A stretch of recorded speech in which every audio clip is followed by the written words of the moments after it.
그들이 베드로와 요한이 담대하게 말함을 보고 그들을 본래 학문 없는 범인으로 알았다가 이상히 여기며 또 전에 예수와 함께 있던 줄도 알고 또 병 나은 사람이 그들과 함께 서 있는 것을 보고 비난할 말이 없는지라.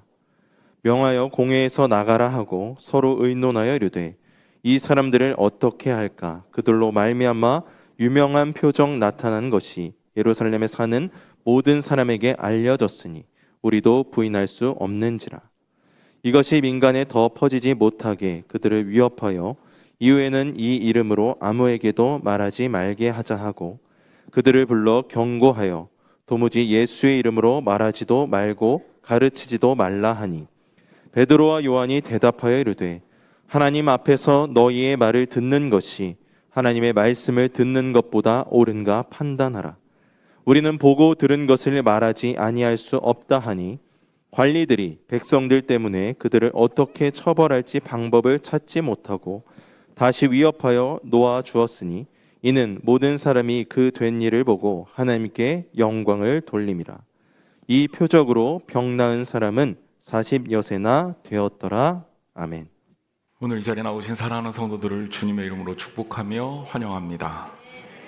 5월이 가정의 달이라고 부르고 또 계절의 여왕이다 이렇게도 불리우는 달인데 날씨도 정말 좋지만 특별히 가족들 간의 관계를 생각하는 달입니다. 그래서 월삭드림 새벽 기도회를 할 때 제가 관계의 축복에 대한 말씀을 전했습니다. 어버이 주일도 있고 어린이 주일도 있고 부부의 날도 있고 성년의 날도 있고 스승의 날도 있고 우리 관계를 돌아보고 가족이라는 울타리, 공동체라는 울타리를 생각해보는 그러한 시기다라고 할 수 있습니다. 관계가 복되지 않으면 축복된 관계 가운데 살기가 어려워요. 여러분들을 통해서 아름다운 관계를 이루고 여러분들을 통해서 주님 주신 복이 흘러나가는 관계의 부자, 축복이 되시기를 주님의 이름으로 축원합니다. 그리고 우리 한양제일교회 성도들의 각 가정마다 사랑과 화목이 넘치기를 간절히 축복합니다. 사실 오늘 원래는 어린이 주일인데 날짜가 이렇게 돼서 그냥 어린이 주일은 교육부에서 하고 또 어버이 주일은 우리 또 교회에서 챙길 것들 챙기자 이렇게 이제 한 주에 같이 다 하게 됐습니다. 은빛 여행 계획하고 있으니까 우리 어른들 교회에서 정성껏 대접하고 또 좋은 곳 모시고 가서 좋은 시간 가지려고 계획 중입니다. 사회봉사부에서 열심히 준비하고 있으니까요. 여러분 많이 참석해 주시기를 부탁드리고 사고 없이 잘 다녀올 수 있도록 우리 성도들은 기도해 주시기를 바랍니다. 또 교회 행사 광고가 굉장히 많죠. 막 헷갈리시는데 여기 내년도에 성지순례 광고가 좀 일찍 나갔고요. 그리고 4월달 한 달 내내 전교인 수련회 광고를 냈어요. 10월달에 할 행사를 왜 벌써부터 광고하느냐? 이유가 있습니다. 인원 파악이 안 되면 예산 잡기가 어렵고 계약하기가 어려워요. 여러분들이 좀 도와주셔야 됩니다.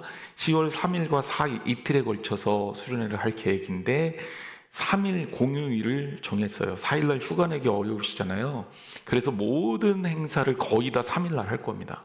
그러니까 우리 성도들은 3일날 전교인 수련회 하는 거다라고 생각하고 3일날은 의무 참석 이렇게 생각하셔야 돼요.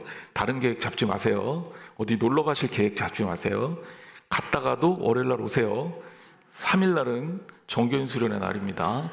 그리고 4일날을 그 다음 날은 하루 주무실 수 있는 분들은 여기 이제 숙박시설이 워낙 좋으니까 같이 자고 그 다음 날 행사까지 이어서 진행을 할 생각입니다. 그래서 좋은 시간을 마련하려고 하니까 여러분 기도해 주시기를 부탁을 드립니다. 대답 안 하시는 거 보니까 안 오실 생각인가 보지? 안 가면 안 됩니다. 저 상당히 삐질지도 몰라요. 네, 다 참석해 주시기를 바랍니다. 오늘 사실 제가 제자들 이야기를 하려고 설교 본문을 정했는데 성가대 찬양을 들으면서 계속 그 생각을 했어요. 저 뚱보 아저씨는 과연 누굴 거야? 사람이요, 인생의 위기를 겪게 되면 변화되는 경우가 있습니다. 그런데 잠깐 변했다가도 대부분 다 과거의 모습을 찾아서 오게 되죠. 하지만 예수 그리스도를 믿는 우리는 예수 그리스도를 만나고 주의 말씀을 듣고 정말 변화돼 거듭난 사람들은 진짜 바뀌거든요. 바뀌어야 되는데 어떤 모습으로 어떻게 바뀔 거냐, 또 어떤 것이 정말 의미 있게 바뀌는 거냐, 그런 어떤 질문을 가지고 오늘 말씀을 같이 나누려고 합니다. 성경 본문을 우리가 사도행전 말씀을 지금 몇 주째 계속 보고 있는데요, 예수님이 부활하시고 승천하신 이후에 사도행전은 제자들의 이야기를 주로 담고 있습니다. 사도들의 행함에 대한 이야기, 이게 사도행전이잖아요. 예수님이 부활하시고 승천하실 때 제자들에게 세 가지 명령을 주셨어요. 기다려라, 예루살렘을 떠나지 말고 기다려라. 뭘 기다리냐? 성령 세례 받을 것을 기다려라. 그리고 너희는 가서 증인이 되라. 이렇게 세 가지 명령을 주셨습니다. 그리고 제자들은 실제로 예루살렘을 떠나지 않고 기다렸죠. 기다려서 성령 세례를 받았습니다. 받고 나서 우리가 지난주에 봤던 말씀은 뭐예요? 성령 세례를 받은 제자들의 모습을 살펴본 거예요. 그랬더니 변하긴 변했어요. 바뀌긴 바뀌었어요. 놀랍게 바뀌었습니다. 그래서 베드로와 요한이 복음을 증거하는 자로 섰고요, 사도들을 통해서 기적과 이사가 많이 드러났다. 성경은 그렇게 증언하고 있습니다. 교회는 조금씩 내부적으로 조직과 틀이 갖춰지기 시작하고 외형적으로 사도들 중심으로 예루살렘을 중심으로 선교가 계속 확장되고 있었습니다. 그런데 지난주 사건이 굉장히 중요한 계기가 된 게 이 일을 통해서 복음이 폭발적으로 터지는 원인이 됐습니다. 자, 지난주 말씀 우리가 사실 기억해 보죠. 성전 미문 앞에서 나면서부터 걷지 못하던 장애가 있는 사람이 구걸하려고 앉아있는 그 장면, 베드로와 요한이 9시에 오후 3시에 예배를 드리고 기도하러 오다가 성전 안에 들어가면서 그를 만나게 된 사건, 눈과 눈을 마주치고 베드로와 요한에게 물건을 구하려고, 무엇을 구하려고 요구하는 그들을 향해 우리를 보라고 이야기하고 시선을 맞추고, 그리고 베드로와 요한이 말합니다. 은과 금은 내게 없거니와 내게 있는 것으로 내게 주는데 그것은 나사렛 예수의 이름으로 일어나 걸으라. 그가 그때 치유를 받았죠. 그리고 걷기도 하고 뛰기도 했습니다. 그러면서 했던 일들이 뭐예요? 성전으로 들어갔다. 누구와 함께? 베드로와 요한과 함께. 그 다음에 하나님께 찬양을 하고 영광을 돌렸다. 이게 이제 사도행전에 언급되고 있는 그 이야기고, 결국 사람들이 이것을 놀라고 신기하게 여긴 거예요. 야, 이런 일이 있구나. 자, 이 기적이 여기서 끝나지가 않아요. 그 일 이후에 어떤 일이 있었냐? 베드로가 사람들이 모이게, 솔로몬 행각에서 모이게 되자 베드로가 솔로몬 행각에서 하나님 말씀을 전합니다.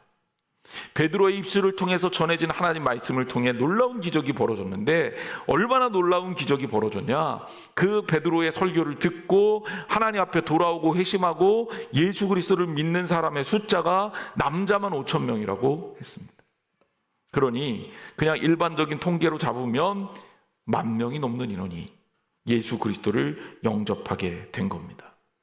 자, 그런데 여기서 문제가 생겨요. 어떤 문제가 생기냐?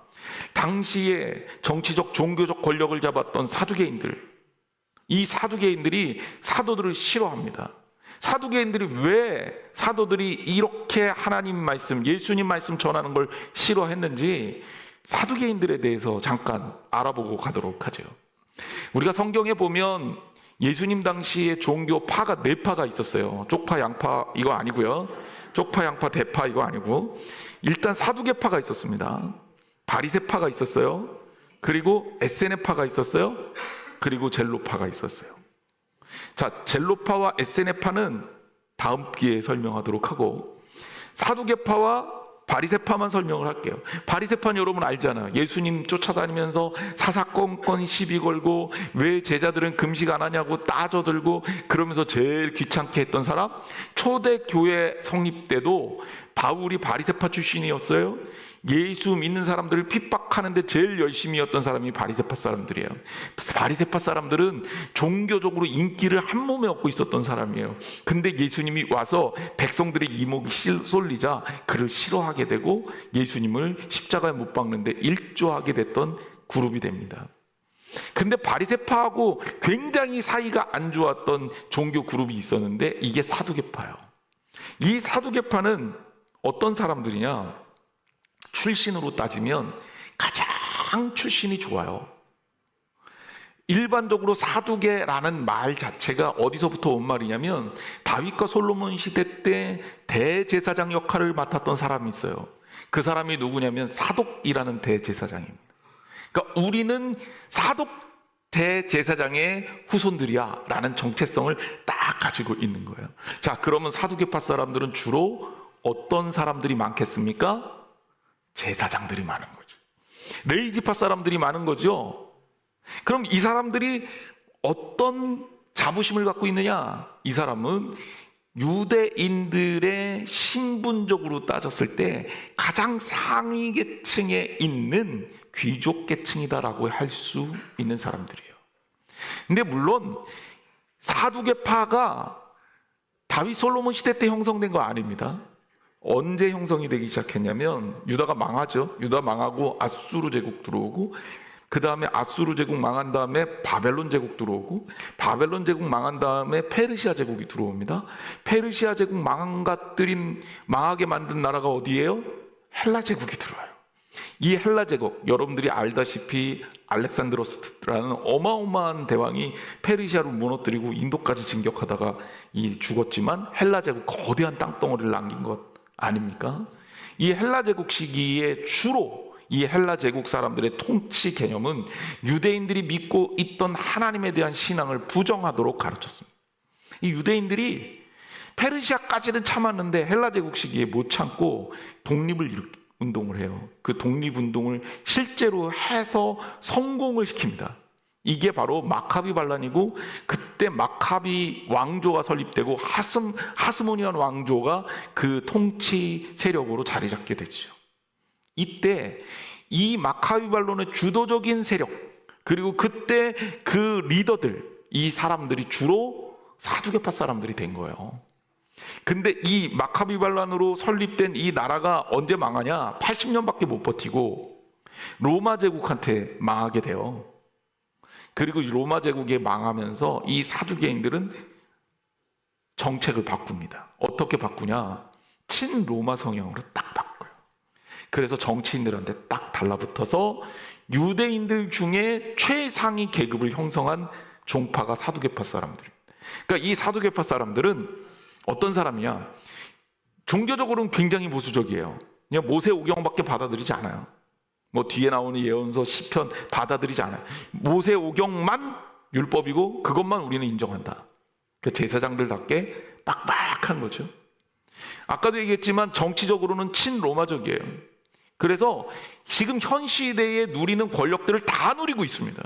종교적으로 권력을 장악하고 있죠. 정치적으로 로마의 하수인 노릇하면서 정치를 장악하고 있죠. 이 시대에서 모든 풍요와 즐거움과 행복을 누리고 있으니까 이 사두개파 사람들은 나라가 뒤집어지는 걸 원하지 않아요. 예수님 당시에 변동과 변화를 원하지 않아요. 그러니까 메시아가 와서 우리나라를 독립시키겠다 이런 생각을 하지 않는 거예요. 메시아도 부정해요. 부활도 부정해요. 영생도 부정해요. 천사도 부정해요. 그래서 다 사두개파 사람들하고 바리새파 사람들하고는 사이가 안 좋습니다. 바리새파 사람들은 정치적으로는 밀려나 있는 종교적 경건주의자들이에요. 그래서 바리새파 사람들은 부활도 믿고 영생도 믿고 천사도 믿어요. 오히려 신앙적으로는 더 정통에 가깝죠. 하지만 바리새파 사람들도 예수님을 싫어했죠. 사두개파 사람들은 왜 싫어했겠습니까? 예수님의 제자들이 뭐 전하고 있어요? 예수님이 부활하셨다는 걸 전하잖아요. 그러니까 사두개파 사람들 입장에서 이거는 위협 세력이 된 거예요. 그 다음에 친로마적이라 그랬잖아요.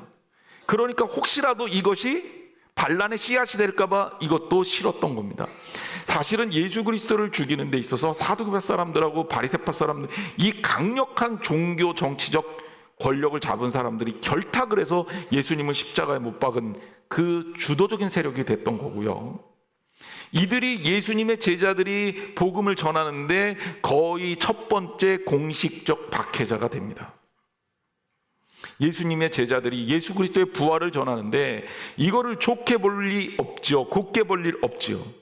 그런데 백성들이 10,000명이나 남자만 5,000명이나 예수 믿는 자가 되기로 했다라고 이렇게 알려지자 이제 난리가 난 거예요. 그래서 베드로와 요한을 잡아들이고요, 공회를 소집합니다. 자, 사도행전 4장 5절과 6절 말씀 보죠. 우리 같이 한번 읽어보겠습니다. 시작. 이튿날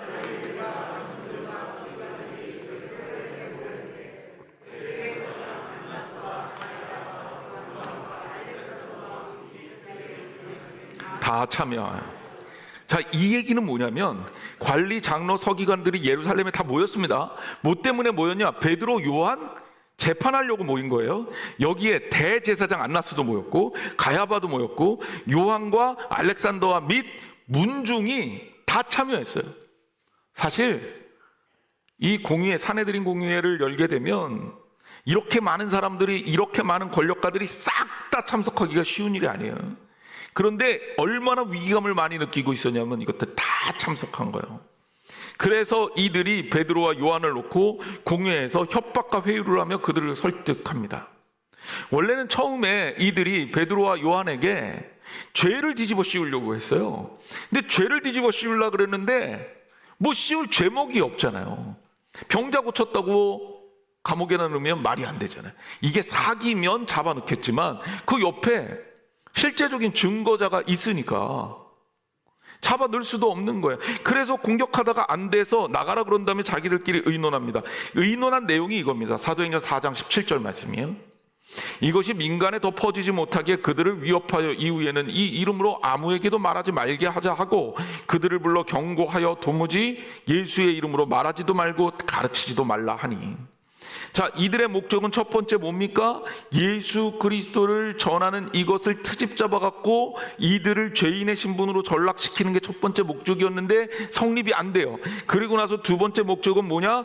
야, 니네들 전하지 마. 겁박하고 협박해서 예수 그리스도의 이름을 증거하지 못하게 만듭니다.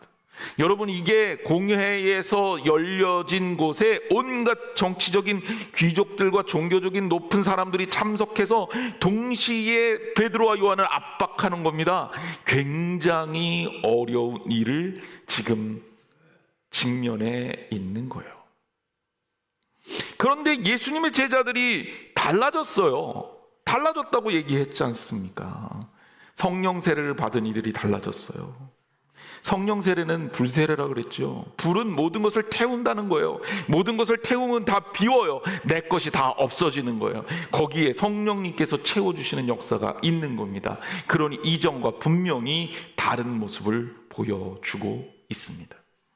그 모습이 너무나도 뚜렷하게 달라졌기 때문에 우린 성경 본문을 통해서 달라진 제자들의 모습을 만나고 당황하게 됩니다. 무엇이 달라졌을까요? 첫 번째 우리가 좀 살펴볼 것은 이들이 원래는 겁쟁이였다는 거죠. 그런데 용기 있는 사람으로 바뀌었다는 겁니다. 사도행전 4장 13절 말씀을 보면 그들이 베드로와 요한이 담대하게 말함을 봤다라고 했어요. 여기 우리는 베드로와 요한에 대해서 선지식을 갖고 있습니다. 복음서에 나타난 이들의 모습을 보세요. 이들이 담대한 사람입니까? 어떻게 생각하세요? 담대했다면 예수님 십자가에 달려 돌아가실 때 도망갔을까요? 예수님의 제자들이 다 도망갔습니다. 베드로요, 어떤 사람입니까? 예수님이 잡히시던 그날 밤에 걸릴까봐 예수님을 멀찍이서 따라갑니다. 다 도망갔지만 그래도 베드로는 따라갔으니 좀 난 거 아니야? 여기까지는 그래, 이해할 수 있어. 근데 그날 밤에 그가 어떻게 했습니까? 예수님 멀찍이서 지켜보다가 불 쬐러 가서 계집종 앞에서 예수님을 3번이나 부인합니다. 얼마나 창피한 일이에요. 계집종이 무섭습니까? 그래요. 베드로는 무서웠던 거예요. 베드로가 겁쟁입니까? 용기 있는 사람입니까? 너무 어려워요? 겁쟁이잖아요. 죽더라도 예수님 내가 부인하지 않겠습니다라고 호언장담했던 게 베드로잖아요. 말을 못 지킬 정도로 겁쟁입니다. 게다가 그뿐만이 아니에요. 예수님 부활하신 후에 부활하신 예수님을 만나요. 만나는 것까진 좋아. 그리고 나서 나타난 게 뭡니까? 나 고기나 잡으러 갈란다. 그리고 고기 잡으러 갈릴리 호수로 갑니다. 주님이 그에게 오신 이유와 그에게 주실 사명과 이런 거 다 까먹고 호수로 가서 난 고기나 잡으러 갈란다. 난 이제 끝이다 이거죠. 그랬던 베드로예요. 그런데 베드로가 담대함을 가지고 주님의 부활을 증거했다? 여러분 이거 낯설지 않으세요? 여러분 사람 바뀝니까? 안 바뀝니까? 그렇죠? 안 바뀌어요. 우리 그거 아는데 오래 안 걸려요. 결혼하고 금방 알아요. 이 인간 바뀔 줄 알고 결혼했더니 죽어도 안 바뀌더라. 이게 많은 사람들의 증거입니다. 실제로 안 바뀝니다. 어릴 때 급한 사람은요, 커도 급해요. 그렇죠? 어렸을 때 꼼꼼한 사람은 나이를 먹어도 꼼꼼합니다.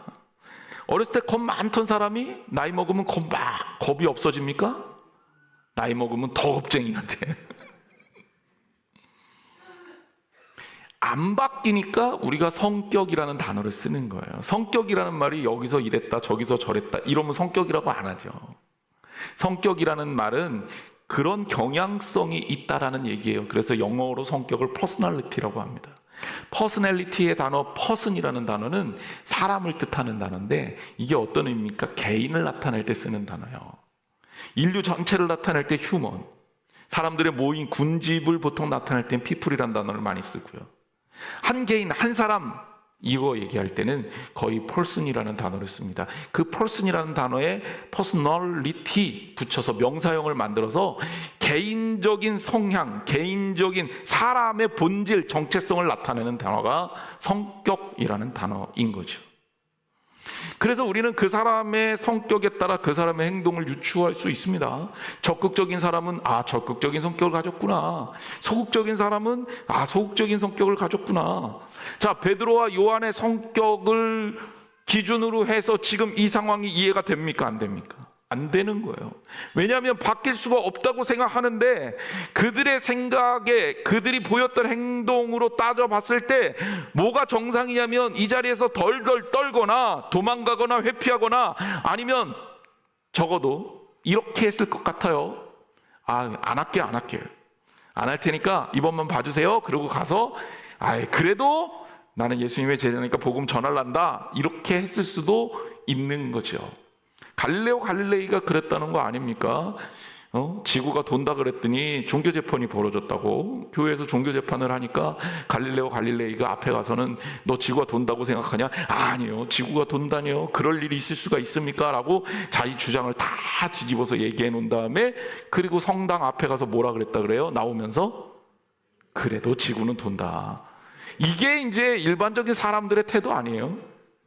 그런데 베드로하고 요한은 그렇게 안 합니다. 달라진 거예요. 바뀐 겁니다. 4장 18절 말씀, 19절 말씀 보면 그들을 불러 경고하여 도무지 예수 이름으로 말하지도 말고 가르치지도 말라 하니, 이것은 이제 사두개인들, 공회원들의 요구입니다. 그때 19절에 베드로와 요한이 대답하여 이르되 하나님 앞에서 너희 말을 듣는 것이 하나님의 말씀을 듣는 것보다 옳은가 판단하라. 우리는 보고 들은 것을 말하지 아니할 수 없다. 여러분, 말하는 것도요 굉장히 담대하게 말합니다. 너희들 이야기하는 게 하나님 말씀 듣는 거하고 비교해서 과연 옳다고 생각해? 이렇게 얘기한 거 아닙니까?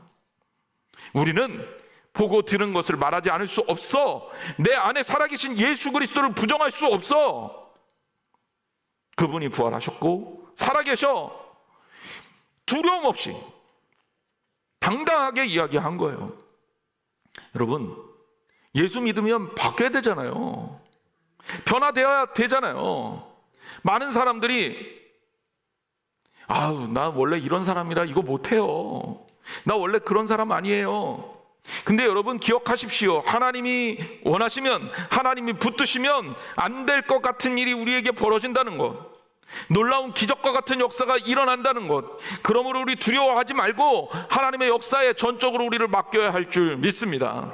제자들이 그랬던 것처럼 겁쟁이가 담대한 이로 바뀔 수 있다는 사실을 기억하시기를 바랍니다. 두 번째, 이들이 뭐가 바뀌었습니까? 학문 없는 자에서 지혜로운 자로 바뀌었습니다. 아니, 겁이 좀 있다가 갑자기 용기가 있어지는 거는 순간적으로 그럴 수 있다 쳐요. 갑자기 간이 붙는다거나 이럴 수 있으니까.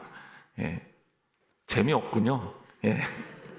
하지만 학문 없는 자가 지혜로워지는 거는, 이거는 사실은 조금 말이 안 되잖아요. 자, 그런데 놀라운 일이 벌어집니다. 사도행전 4장 13절이에요. 중간부터 제가 볼게요. 그들을 본래 학문 없는 범인으로 알았다가 이상히 여기며 또 전에 예수와 함께 있었던 줄도 알고 또 병나은 사람이 그들과 함께 서 있는 것을 보고 비난할 말이 없는지라. 예수님께서 예수님 제자들 뽑으실 때요, 시험 보고 뽑으셨을까요? 아니에요. 너 지적 수준이 어느 정도 되니까 나랑 같이 하자, 그렇게 얘기했을까요? 아닙니다. 예수님 제자들 출신이 대부분 좋지 않아요. 어디 출신이야? 갈릴리 출신이에요. 갈릴리는 촌 오브 촌, 컨트리 오브 컨트리, 시골 출신이라는 거예요. 우리말로 깡촌입니다. 거기에서는 선한 게 안 나와. 그래서 갈릴리에서 선한 게 안 나온다는 게 유대인들의 하나의 속담입니다. 아유, 거기에 뭐 선한 게 있어, 이렇게 얘기하는 거죠. 예수님 제자 12명 중에 갈릴리 출신이 몇 명이냐? 11명입니다. 무려. 그리고 한 명 딱 출신이 괜찮은 제자가 있기는 있어요. 그게 누구냐면 가룟 유다예요. 어떤 분이 아주 재미있는 얘기를 했습니다. 만약에 예수님의 제자 12를 경영 컨설팅 전문 회사에 의뢰해서 컨설팅을 받는다면 어떤 답변이 들어올까? 그 답변을 이렇게 만들어 본 분이 있더라고요. 재밌어서 여러분들에게 한번 읽어드리겠습니다. 나사렛 예수 기아, 당신이 의뢰한 12명의 이력서를 검토하고 심리 테스트와 직업 적성 검사 및 여러 가지 자료를 모아 컴퓨터에 넣어 결과를 뽑았습니다. 일반적으로 그들은 귀하가 계획하는 단체의 간부사원으로 적합하지 않습니다. 전반적으로 학력도 낮고 단체 생활을 하기에도 능력이 없으며 협조 정신도 약해서 경영 관리자로는 심히 부적합합니다. 시몬 베드로는 정신적 안정성이 결여되어 있습니다. 성격도 과격해 지나친 부분이 많습니다. 안드레는 한마디로 무능력합니다. 다른 사람을 지도할 만한 사람이 못 됩니다. 세베대의 아들 야고보와 요한은 회사의 이익을 제쳐놓고 자신들의 이익만을 챙기기에 급급한 사람들입니다. 도마는 매사에 부정적이고 질문도 많지만 추진력을 갖고 일할 사람은 아닙니다. 마태는 자신의 이익을 위해 무엇이든지 할 수 있는 사람이고 알페오의 아들 야고보와 다데오 두 사람은 사회혁명을 노리는 과격분자들입니다. 불온 사상에 감염돼 귀하가 이룰 온건한 기업에는 합당하지 못합니다. 물론 귀하가 추천한 12명 중 긍정적 대답을 들을 수 있는 한 사람은 있습니다. 바로 가룟 유다입니다. 그는 능력이 있고 사회에 대한 지식도 풍부합니다. 경영 감각이 있고 상류층 사람들과 교제할 수 있는 예의와 기풍도 있습니다. 따라서 본 경영 상담소는 가룟 유다 한 명만을 추천하고 나머지는 다시 찾을 것을 권고합니다. 여러분 어떻게 생각하세요? 여러분 보시기에 제자들의 모습이 과연 예수님을 따르기에 적합해 보입니까? 어떤 스님이 유튜브에서 강연을 하면서 자기가 믿고 따르는 고다마 시타르타는 굉장히 유식한 천재지만, 배움이 많은 천재지만 예수님은 무식했다, 이렇게 비교를 하더라고요. 예수님조차도 소위 말해서 갈릴리 출신이고, 예수님조차도 당대에 뛰어난 제자에게 누구 사사받은 일이 없으니 세속적인 기준에서 학식이 없다고 봐도 과언이 아니죠. 그런데 여러분, 사람의 지혜로움이 하나님의 미련함만 못하다는 게 오늘 본문에서도 그대로 증명됩니다. 제자들 학식이 별론데 놀랍게도 말을 너무나도 능력 있게 잘하는 겁니다. 말 잘하는 게 무슨 능력이냐, 여러분 그렇게 생각할지 모르겠지만 당대 최고의 학문이 뭐냐면 수사학이에요. 수사학이란 뭐냐? 레토릭이라고 불리우는 이 수사학은 다른 사람을 설득하고 그에게 영향을 끼치기 위한 언어 기법을 연구하는 학문입니다. 근데 제자들의 수사학적인 부분은 완벽한 거예요. 이거는 배우지 않으면 그렇게 할 수가 없는 거죠. 이들을 신문했던 이들은 제자들의 이러한 모습을 보면서 이해할 수가 없었습니다. 어떻게 이렇게 비천한 출신이, 이렇게 보잘것없는 사람들이 완벽하게 빈틈없는 논리를 전개할 수 있느냐는 거죠. 여러분 왜 그랬겠어요? 무엇 때문이겠습니까? 우리는 답을 알고 있습니다. 뭐죠? 답이 어디에 있습니까? 바로 예수 그리스도에게 있습니다. 그리스도 예수에게서 우리는 복음을 증거하기에 충분한 지혜를 얻을 수 있음을 성경이 보여주고 있는 겁니다. 저는 한 분의 간증을 소개할까 합니다. 물론 이분의 간증이 꽤 오래전에 간증되었던 이야기예요. 말씀을 준비하면서 이분 생각이 났어요. 세계적인 암 전문의 원종수 박사님입니다. 서울대학교 의과대학 수석 졸업, 전국 의사고시 수석 합격, 노스트워스텐 신학대학원 수석 졸업, 미국 오크우드 병원 암 전문의로 지금도 암으로 있어서는 세계 최고의 권위자 중에 한 사람이라고 불리우는 사람이죠. 당시에 간증할 당시에 볼티모어 감리교회의 권사님이셨던 원종수 박사님의 간증을 들었던 기억이 납니다. 근데 제가 기억이 나는 건 그거예요. 어려운 환경 속에서 성적이 거의 학교에서 꼴찌였다는, 꼴찌. 중간도 아니고 꼴찌. 실제로 등수가 410등이었다 그러니까 고등학교 때. 고등학교 때 410등이면 감이 좀 잘 안 오시죠? 이렇게 생각하시면 됩니다. 저 고등학교 때를 생각해보면 뭐 이과 7반, 문과 5반이에서 한 반에 60명, 뭐 한 반에 보통 뭐 5반 정도 되면 6, 5, 30, 300명, 그죠? 7반 정도 되면 어떻게 되나요? 6, 7에 예, 계산도 잘 하시네요. 예, 420명. 그래서 410등이면 꼴찌죠. 예, 정확합니다. 꼴찌예요. 근데 하나님 앞에 기도하고 마음을 정하고 그리고 공부하기 시작했는데 단번에 410등에서 전교 5등이 됐답니다. 그 다음에 1등으로 올라간 거는 뭐 놀라운 이야기가 아니죠. 5등에서 1등 가는 건 기적이 아니에요. 410등 하다가 5등 하는 게 기적이죠. 그의 간증 들었던 게 어렸을 때 들었던 게 기억이 나요. 그분이 간증할 때 그런 이야기를 하셨는데 하나님 앞에 기도하고 공부할 수 있도록 도와달라고 정말 기도하고 진짜 열심히 공부하는데 기억이 어떻게 나냐면 책이 사진 찍듯이 이렇게 기억이 나더라는 거죠. 그러니까 언어로 이해하고 언어 속에서 우리가 소화해서 기억을 하거든요, 사람들은. 근데 원종수 박사님은 고등학교 때 공부할 때 하나님께 기도했더니 책에 있는 내용이 이렇게 인쇄한 것처럼 머릿속에 떠오르더라는 거예요. 저는 그 간증을 들으면서도 약간 말이 안 되는데 이런 의심을 했었습니다. 그리고 저도 시험 삼아 해봤는데 저는 처절하게 실패했죠.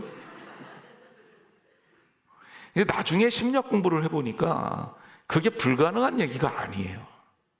그래서 되게 재미있는 사실을 제가 발견을 하고 그 상황을 이해했는데요. 원래 사람이 태어나면 언어를 배우기 전까지는 사진 기억이라 그래서 사진 찍듯이 기억합니다. 그래서 여러분 신생아들 있잖아요. 걔네들이 모르는 게 아니라 기억력은 타의 추종을 불어요.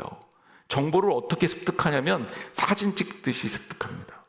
그래서 심리학자들이 실험을 해요. 어떤 걸 보여주냐면 고양이를 보여주는데 고양이가 줄무늬가 있는 고양이에요. 여러분 이 고양이 보여주고 줄무늬 몇 개인지 세라 그러면 셀 수 있어요? 아니 내리고 기억해서 줄무늬 몇 개인지 맞춰보세요 그러면 기억하는 사람 한 명도 없을 겁니다.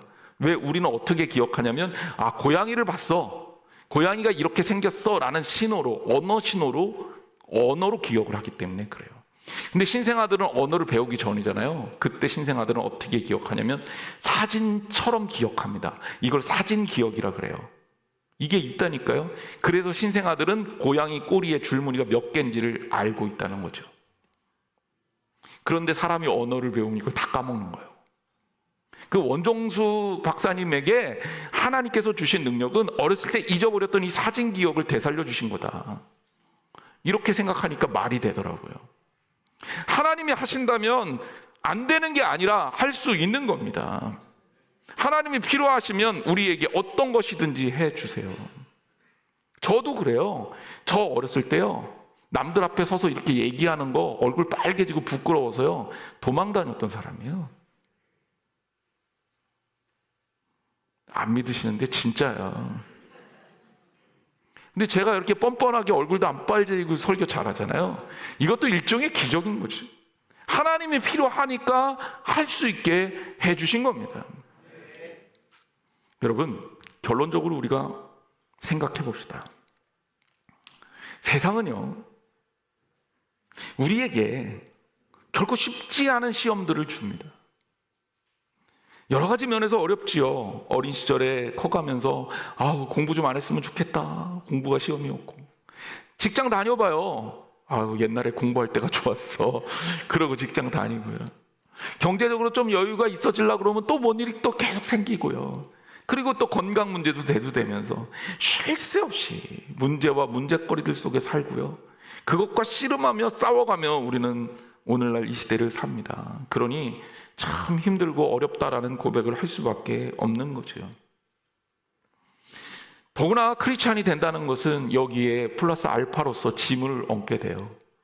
마치 세상 사람들은 크리스찬이 되는 것을 바보스럽게 여깁니다. 모자라서 크리스찬이 되는 건 줄 알아요. 여러분, 본문은 우리가 성령의 붙들림을 받을 때 얼마나 능력이 있는 존재가 될 수 있는지를 알려줍니다. 기억하십시오. 공회원들이 제자들을 겁박하고 회유하여 그들의 입을 막으려 했으나 그들은 오히려 실패합니다. 오히려 제자들은 그때 더욱더 꺼리낌 없이 복음을 증거할 수 있게 된 거죠. 믿음으로 세상을 이긴 겁니다. 사도행전 4장 21절 말씀에 보면 이런 이야기가 계속됩니다. 관리들이 백성들 때문에 그들을 어떻게 처벌할지 방법을 찾지 못하고 다시 위협하여 놓아주었으니 이는 모든 사람이 그 된 일을 보고 하나님께 영광을 돌림이라. 결국 그들은 이들을 핍박하고자 잡아넣었던 그곳에서 오히려 하나님의 이름을 올려드리는, 높여드리는, 그리고 그의 능력이 드러나게 하는 오히려 역효과를 만들어냈습니다. 실제로 20세기 한 유대인 역사가는 유대 지도자들의 가장 치명적 실수를 오늘 본문으로 봐요. 그들이 애매하게 처리해서 신자들의 숫자만 증가시켰고 이걸로 인해서 기독교가 박해하기에는 두려울 만한 능력이 있다는 것을 역설적으로 보여줬고 예수 그리스도의 제자가 되는 일에 위험이 없다는 것을 입증해 주었다라는 겁니다. 실제로도 그렇게 됐고 기독교는 이 일로 인해서 더욱더 왕성해지는 놀라운 역사가 일어났으며 초대교회는 날로 부흥하게 되죠. 그리고 오늘 본문에서 또 하나의 재미있는 장치가 있습니다. 우리는 지난주 말씀을 기억할 겁니다. 성전 미문의 앞에 앉아서 평생을 날마다 성전에는 들어왔으나 구걸만 하고 성전 안으로 한 번도 들어가지 못해서 예배도 못 드리고 하나님께 찬양도 드리지 못했던 장애가 있었던 한 불쌍한 사람을 기억할 겁니다. 그런데 성경은 사도행전 4장 22절에 이 사람에 대해서 소개를 해요. 약간 맥락이 안 맞습니다. 이름도 안 밝히는데 이 사람의 나이만 밝혀져요. 표적으로 병 나은 사람은 40여세나 되었더라. 40세나 된 이 사람의 치유가 놀라운 일이기도 하지만 이 사람이요, 이 일이 있을 때 도망가지 않고 이 자리에 끝까지 참석하고 있습니다. 베드로와 요한과 함께 성전에 들어가서 하나님께 영광을 돌리고 찬양했던 그가 평생 구걸만 했으니 사람 눈치 보는 일에는 도사였을 텐데 공의회 앞에 서서 사람 눈치 보느라고 바빴을 만한 그가 베드로와 요한을 떠나지 않고 그 자리에서 예수 그리스도의 역사와 부활을 증거하는 사람이 됐다라는 거예요. 이게 바로 우리여야 되는 거예요. 그래서 성경이 바로 우리도 또한 부활의 증인으로 서기를 원하는 마음으로 이 자리에 그를 증언하고 있는 겁니다. 우리 사랑하는 성도 여러분, 우리 하나님의 은혜를 받은 사람으로, 주님께 성령 받은 사람으로, 하나님 앞에서 새로워진 사람으로 이거 선 거 아닙니까? 여러분, 예수 믿기 전과 예수 믿은 후에는 세상을 바라보는 관점도, 미래를 바라보는 관점도, 삶을 바라보는 관점도 완전히 달라지는 거예요. 이전과 같을 수 없습니다. 이전과 같을 수 없기 때문에 우리는 변화가 되고요, 우리의 변화는 예수 그리스도의 능력으로 인해서 겁쟁이를 담대한 사람으로, 지식이 없는 사람을 지혜로운 사람으로 만들 수 있는 기적을 베풀 수 있다는 사실을 입증해주고 있는 겁니다. 여러분, 용기를 가지세요. 우리는 세상 이기는 사람들입니다. 세상을 이기고도 남음이 있는 사람이에요. 하나님이 우리와 함께 하심으로 세상을 이기고 변화의 그 자리에서 예수 그리스도의 이름을 증거할 수 있는 사람임을 기억하시기를 바랍니다. 우리 같이 찬양하기 원합니다. 세상 권세 멸하시려 주님 이 땅에 나타나시옵네. 주님의 능력을 신뢰하면서 우리 주님의 능력을 찬양하고 주님께 영광을 돌립시다.